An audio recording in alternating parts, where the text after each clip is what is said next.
새만금의 과거와 현재, 미래의 가능성을 뒤집어보는 보도 기획. 이번 시간은 새만금 개발 변천사를 돌아봅니다.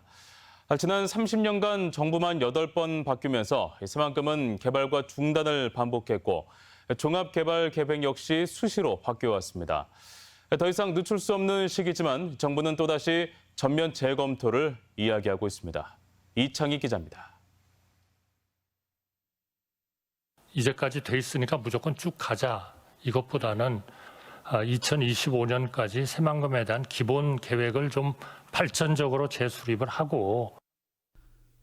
방조제 구축과 개발이 시작돼 30여 년이 흐른 새만금. 단군 이래 최대 국토 개발 사업으로 지도를 바꾼 새만금은 지난 91년 11월 부안에서 열린 방조제 기공식을 기점으로 시작됩니다. 당시 새만금 관측은 산업적 복합 개발도 필요했지만 농지 기금을 활용해야 하다 보니 국내 식량 생산기지 조성이 목표였고 용지 계획도 농지였습니다. 만경 김제의 넓은 벌이 우리나라의 곡창으로 결의의 삶을 보장해온 터전이었듯이 새만금의 광활한 간척지는 하지만 이후 정부가 바뀌고 시대적 요구도 변하면서 새만금의 사업은 목적에 따라 용도도 용지의 비율도 수시로 달라집니다. 노태우 정부 당시 100% 농업 식량 생산기지였던 새만금은 노무현 정부 들어 복합 개발을 이유로 농업 용지가 70%로 줍니다.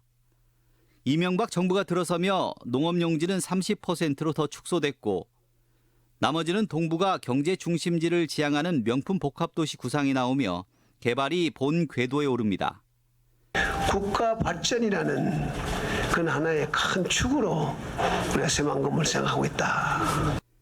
이후 박근혜 정부는 한중 경협단지 조성을 내세우며 새만금 개발청이 닷을 올렸고 지난 문재인 정부는 국내 전기 생산의 20%를 재생에너지로 대체한다는 목표를 내세워 그린 에너지 전진기지로 발돋움합니다.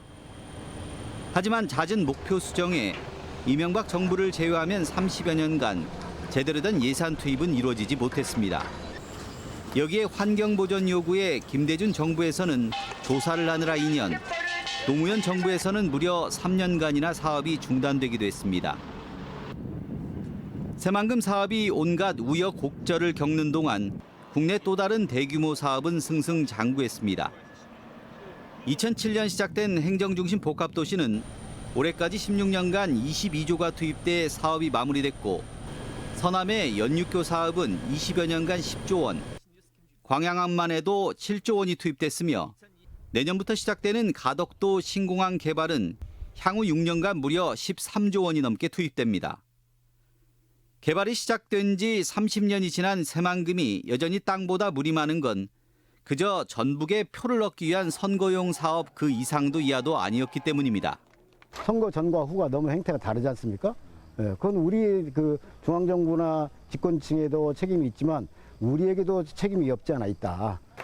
윤석열 정부 역시 지난 7월 새만금을 2차 전지 특화단지로 선정하며 온갖 장밋빛 청사진을 제시했지만 불과 한두 달 만에 잼버리 실패의 책임을 덮어 씌워 원점 재검토라는 자기 부정을 하고 있습니다.